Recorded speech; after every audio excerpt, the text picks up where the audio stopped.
da minha forma, que fazem da minha formação uma experiência inesquecível, inesquecível, importante, que eu gosto de comentar com os meus amigos, com a minha família.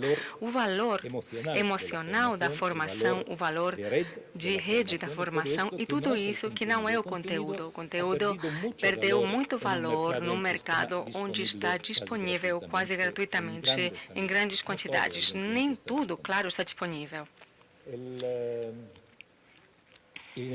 Obviamente, falando de Europa, falarei brevemente depois de algumas coisas que têm sido introduzidas no panorama político-institucional europeu que têm algum impacto na formação contínua.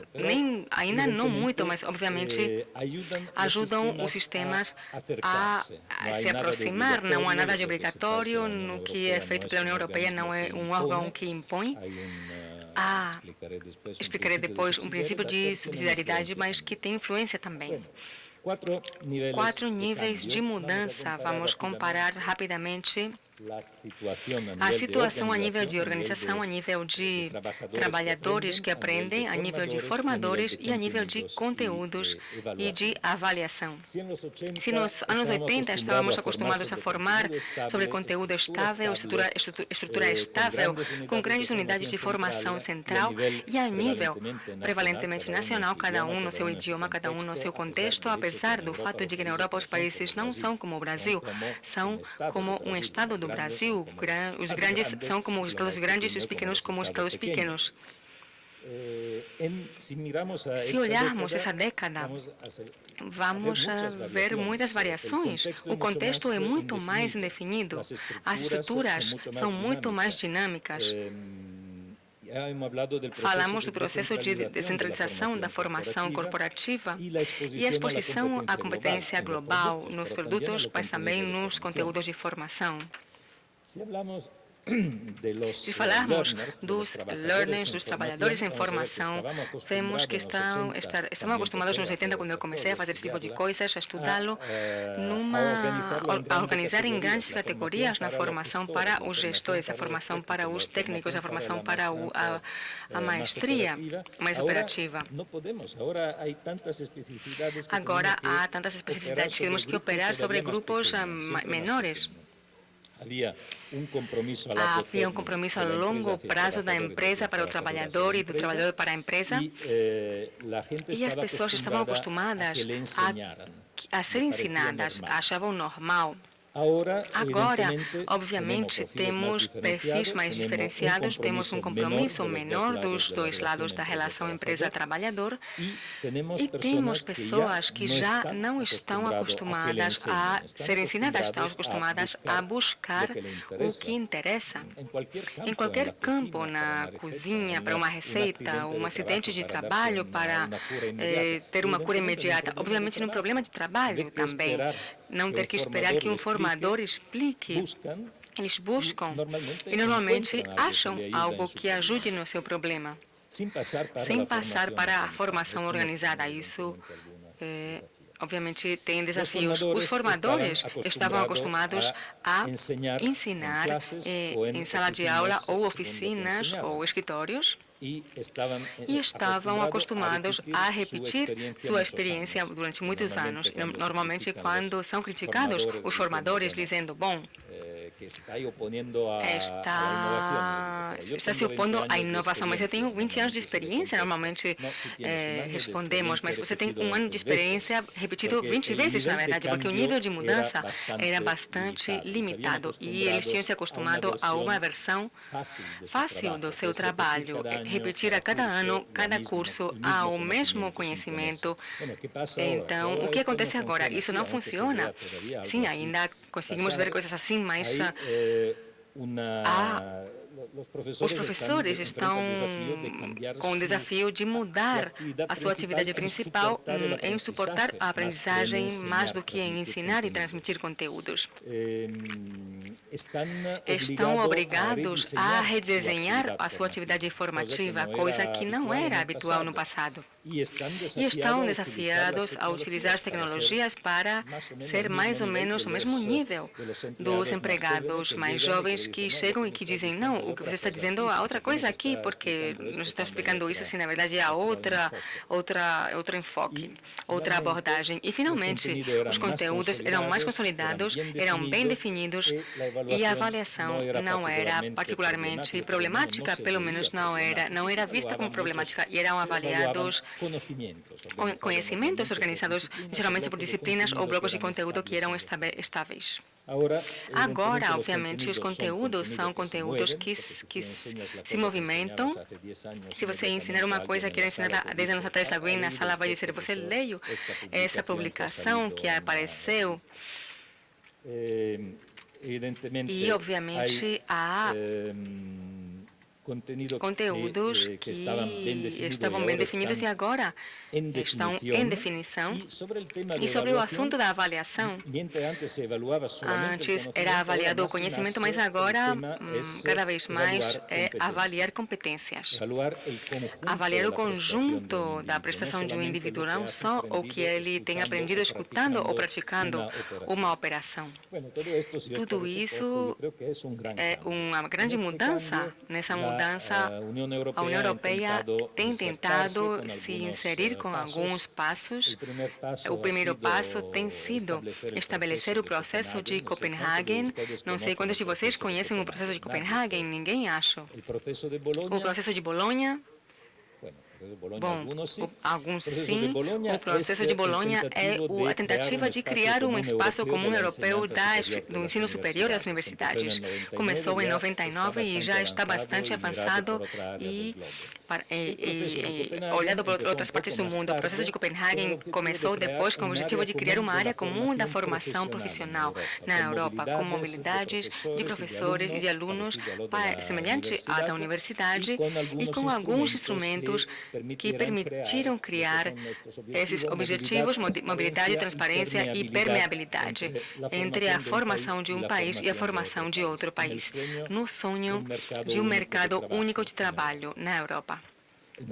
O mercado único dos bens existe na Europa. O mercado de trabalho não. É possível, mas não é praticado com frequência. Então, estabeleceram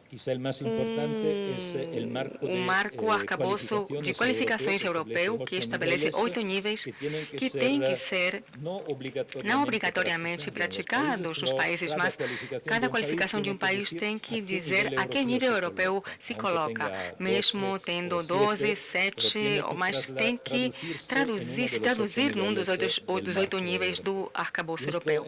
E isso, a princípio, ajuda na mobilidade de estudantes e a mobilidade de trabalhadores. O segundo é o sistema de qualidade europeu para a formação. É uma construção um pouco incipiente, mas é um arcabouço que estabelece 10 indicadores e a base de uma cultura de qualidade para a formação profissional na Europa. Depois temos um sistema de créditos para se movimentar de um órgão de formação a outro, de uma empresa que tenha serviços de formação para outra. E, finalmente, temos o Europass e um currículo europeu, que é o que é usado normalmente para dar o currículo a um trabalhador na Europa. É usado esse Europass, que é algo imprescindível, algo talvez que é o que mais sucesso tem para tudo isso do que está completamente já funcionando. E na Europa não tem autoridade para impor esses instrumentos, porque a União Europeia, nos seus tratados, se baseia em princípios de subsidiariedade, e só quando os Estados-membros voluntariamente renunciam à sua competência, intervém a União Europeia e faz, como é no campo da pesquisa ou no campo financeiro, como estamos vendo na área do euro ultimamente.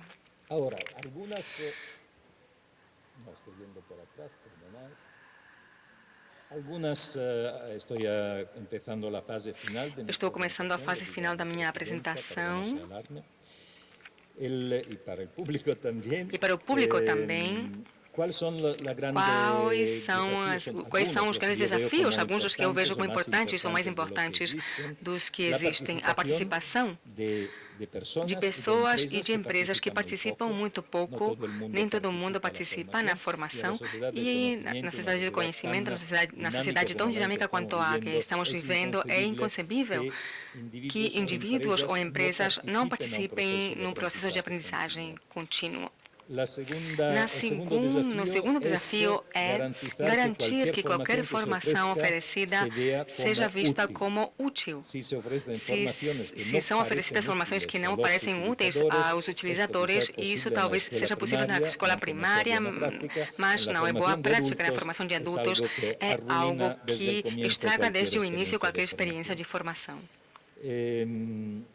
Um grande desafio que para os que se ocupam da ocupação à distância e tecnologia a nossa parte é crescer, fazer com que a formação à distância e a tecnologia não sejam vistas como um fato, como uma atividade marginal e complementar.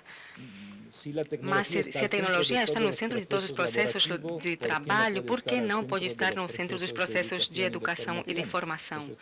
Isso é tão simples quanto, mas não é entendido muito bem ainda na Europa.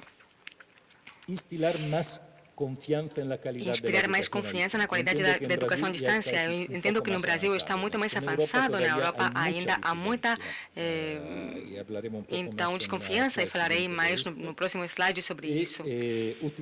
Usar todo o potencial das tecnologias e da aprendizagem informal e da peer support, do apoio mútuo que os colegas podem dar a todos os níveis, porque a demanda, a necessidade de formação corporativa não pode ser multiplicada, os formadores não podem ser multiplicados, então temos que fazer dos especialistas formadores, os especialistas que estão no nosso lado podem ajudar a solucionar muitos dos problemas.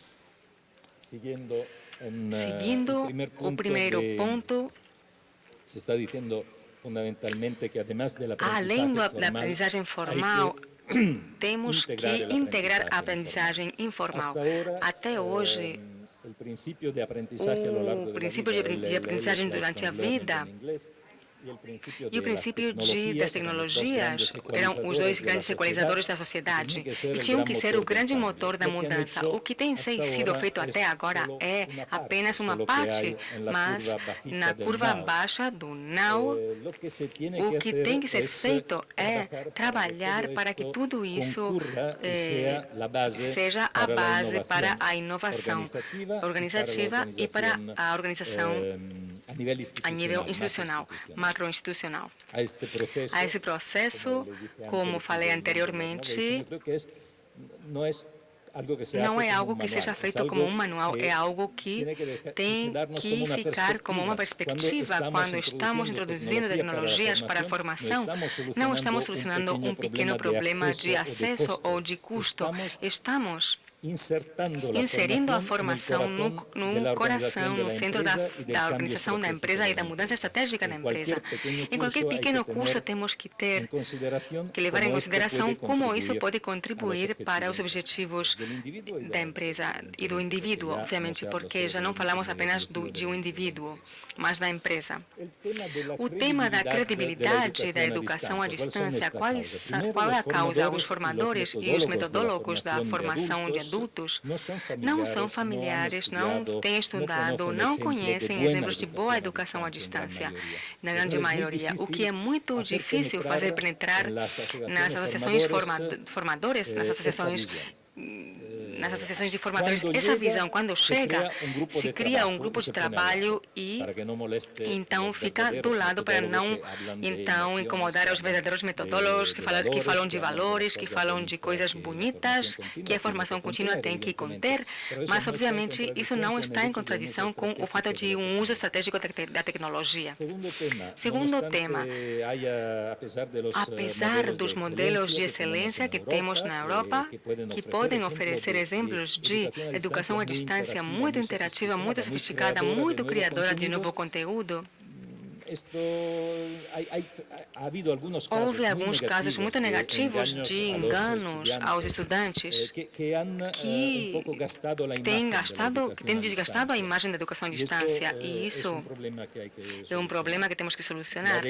A regra que regula a educação à distância com muita frequência obsoleta, e até os trabalhadores, os formandos, não acreditam, e os sindicatos, muito que a educação à distância possa chegar a um nível de qualidade satisfatório.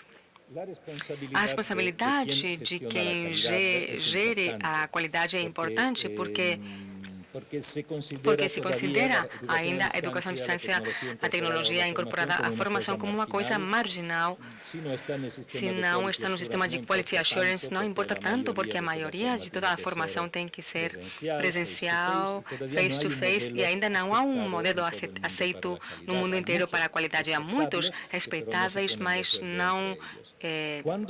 Então, quando existe o sistema de qualidade para a formação à distância e a nível institucional, normalmente é baseado sobre input. Tem que ter tantos professores, tem que ter o controle de qualidade dos recursos, tem que ter tudo isso, mas não olham para o processo, não olham para os serviços de suporte, especialmente não olham para os resultados que podem ser demonstrados. Interessa o input, não interessa o que sai da formação. A distância que pode ser maior ou menor do que sai da formação presencial. E depois há uma abordagem tendencialmente de conformidade, o padrão do passado, num fenômeno como a educação à distância, que está absorvendo cada dia mais tecnologias e modelos novos. Se você cristalizar a boa prática do passado não está fazendo um bom serviço para ajudar a inovação e fica sempre há anos atrás do que está acontecendo no mundo. Os minutos estão se esgotando, então a mensagem final de onde teria que olhar, pelo menos na Europa, na área de transformational, da formação mais estratégica, a área da aprendizagem interorganizativa, especialmente para pequenas empresas, há consórcios de universidades corporativas de grandes empresas públicas, particularmente, onde há outro espaço para fazer que empresas do mesmo cluster ou da mesma cadeia de valor possam trabalhar juntas. Não tem suficientes recursos para organizar completamente a formação, mas sim podem trabalhar nessa área. Desenvolvimento profissional profissionalizado, porque as pessoas não são só trabalhadores e podem ter outra perspectiva, e temos que oferecer perspectiva aos indivíduos, não apenas às empresas. E também uma área que está se desenvolvendo muito do e-learning na Europa é a formação do consumidor. O fato de que a empresa ofereça cursos de formação, empresa financeira principalmente, mas também de automóveis ou de bens de consumo, oferecem cursos para os consumidores e as suas famílias, por exemplo, de educação financeira E tudo isso é algo que facilita a evolução, se coloca no transformational, mas você inclui os clientes na criação de conhecimento, onde você reduz a necessidade de que o empregado passe tempo para explicar a mesma coisa 1000 vezes. Bom, algumas ideias para o futuro e como podemos usar o potencial completo da Distance Education na formação cooperativa. É uma questão aberta. Se eu tivesse a resposta, teria que pedir mais dinheiro para dá-la. Então, eu vejo que o Brasil é para nós, para mim, pelo menos, uma fonte de aprendizagem. Eu vejo aqui, por exemplo, um nível de consolidação e credibilidade da educação à distância, graças à ABED e aos seus 19 anos de trabalho. Um trabalho muito importante. Eu acho que nenhum país europeu poderia ter 2.000 pessoas interessadas na educação à distância. Então, parabéns à ABED. E depois, tenho visto na apresentação de experiências concretas de maior tamanho, alguma acho bem sofisticada, bem desenvolvida, e também o desenvolvimento conceitual na educação. Estamos acostumados a aprender, a trabalhar com pensadores brasileiros. Estamos muito contentes de ver isso. Vejo grandes possibilidades de cooperação futura, sinceramente. Na Europa há talvez algo que aprender em termos de cooperação internacional. A Europa tem muita experiência de projetos de inovação que unem empresas, universidades de diferentes países, e essa mecânica dos projetos de inovação é um ponto forte da Europa, mesmo que nem todos os projetos tenham gerado a inovação desejada até um nível quantitativo. E aqui vejo um trabalho muito sólido de consolidação da comunidade, que é algo admirável e que acho que pode nos servir mutuamente de interesse. Bom, minha última palavra em português autêntico vai ser obrigado.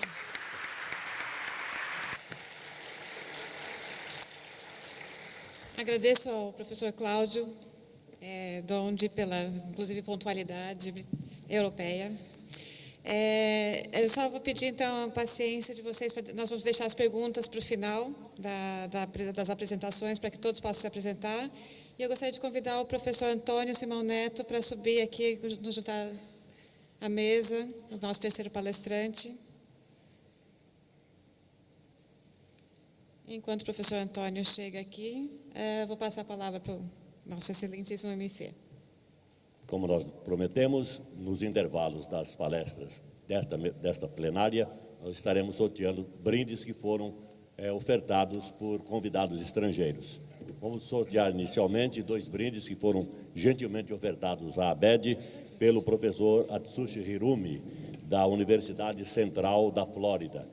Sortearemos primeiro este livro com um suporte de papel, Playing Games in School, videogames e simulações para a educação primária e secundária.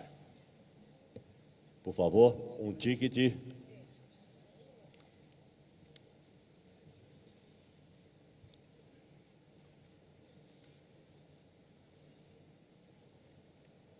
(2265) 2265.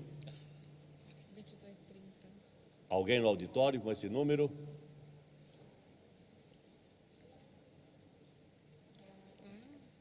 Enquanto ele vem receber o livro e o suporte de papel, nós vamos sortear uma sacola da Disney. Tem algumas surpresas nesta sacola e entre elas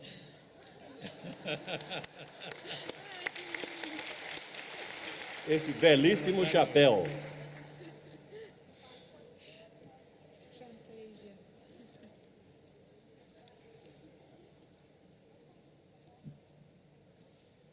(2265), confere.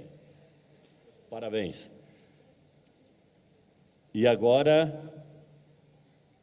2921, 2921. Está no auditório?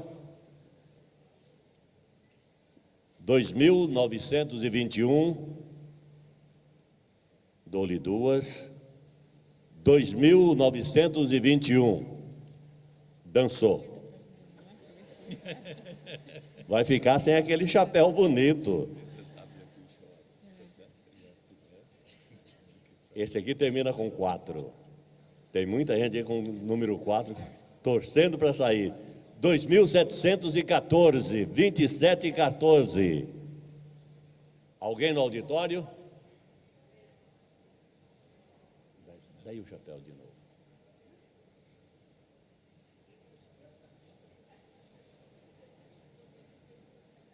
Vai ter que colocar o chapéu aqui no palco.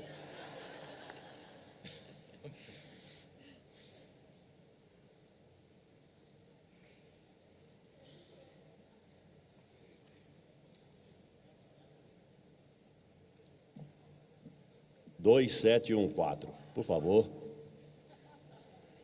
Aqui na frente, parabéns. Nossos agradecimentos ao professor Hirumi, que doou esses 2 brindes. No próximo intervalo, nós estaremos sorteando uma riquíssima joia pré-colombiana, ofertada pelo professor Angel, e mais 2 kits da editora Intersaberes. Devolvemos a palavra à presidente da mesa, professora Cristiana Assunção. Tenho a honra de apresentar o nosso próximo palestrante, o professor Angel, estou falando direito, Humberto Facundo Dias. O currículo dele vai demorar 10 minutos a apresentação dele. É especialista no desenvolvimento de programas e pedagogia em educação superior à distância. Foi reitor da Fundação Universitária Los Libertadores, Bogotá, Colômbia. É assessor do diretor do ICFES, gerente-geral para Araraquara, Corporação de Pesquisa e Desenvolvimento. Conta com mais de 20 anos de experiência como consultor internacional em ambas as áreas da educação e qualidade, educação a alta distância, trabalhando para entidades como a Unesco, IESALC, PMA, USDA e vice-departamento do Ensino Superior, Ciência e Tecnologia da Bolívia, entre outros. Ele também tem vasta experiência como conferencista internacional e é organizador de eventos acadêmicos nacionais e internacionais como conferências, seminários, networks e associações profissionais. E também atua como editor e escritor, tendo publicado em revistas de prestígio da educação superior à distância da Espanha, México, Brasil, Argentina e Venezuela. Professor, por favor.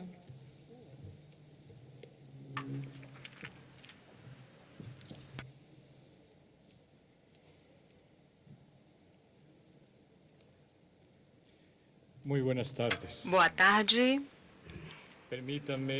Me permitam agradecer a ABED, especialmente ao professor Friedrich Lito e a cada um dos organizadores pelo convite feito. Sei que tinham feito anos anteriores, desde o ano 2006, mas não tinha podido assistir por compromissos que tinha prévios, mas sempre para mim é um prazer vir a esse país.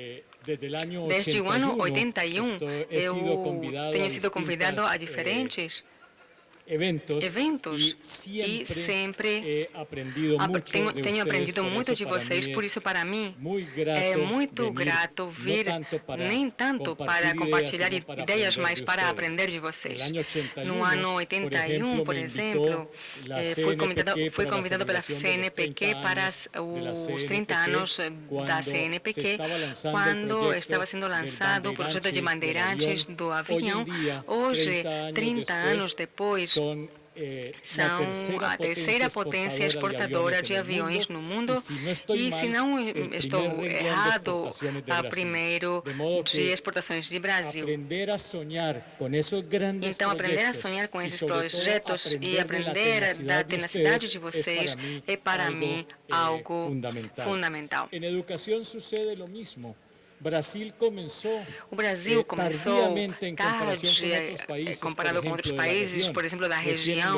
Nos anos 30, a educação superior foi organizada como tal, enquanto em outros países, inclusive o meu, tínhamos já desenvolvimentos universitários desde o século XVI e XVII. Porém, eu acabei de ler o ranking de Xangai das 500 melhores universidades do mundo e vocês, orgulhosamente, têm 6 das únicas 10 universidades latino-americanas que classificam nessa classificação. Na educação à distância, obviamente, acontece a mesma coisa, chegam tarde, comparativamente com outros países, apesar de que tem experiências desde o ano 42, segundo um estudo que eu coordenei, o estudo internacional onde participaram 2 grandes amigos que devem estar aqui presentes, João Vianney e Patrícia Torres Lupion, e sei que recentemente, no ano 96, quando foi feita a grande promoção nos diferentes níveis, é quando na educação superior se inicia seriamente a educação à distância. E comparando alguns indicadores, obviamente em número, em tamanho, estamos a anos-luz de atraso, mas em digitalidade também e em inovações também. Então, eu venho aqui nem tanto a compartilhar ideias, e considero que ninguém ensina a ninguém, mas a aprender diretamente de todas essas experiências maravilhosas que vocês têm. Para responder especificamente à pergunta do Congresso, onde estamos concretamente na Colômbia, eu tenho feito uma série de reflexões.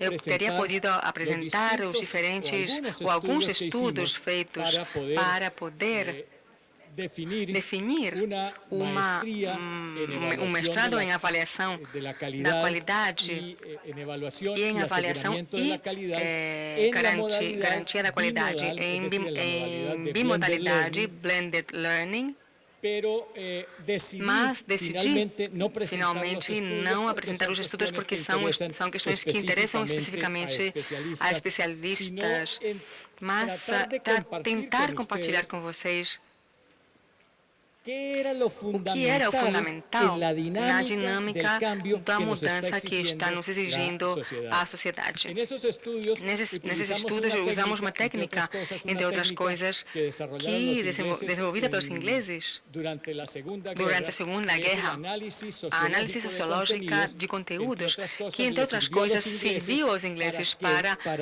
identificar o ponto central na guerra, que era quebrar a fortaleza no momento da Alemanha, e com essa análise de conteúdo, que é uma análise do texto, do contexto e da interpretação feita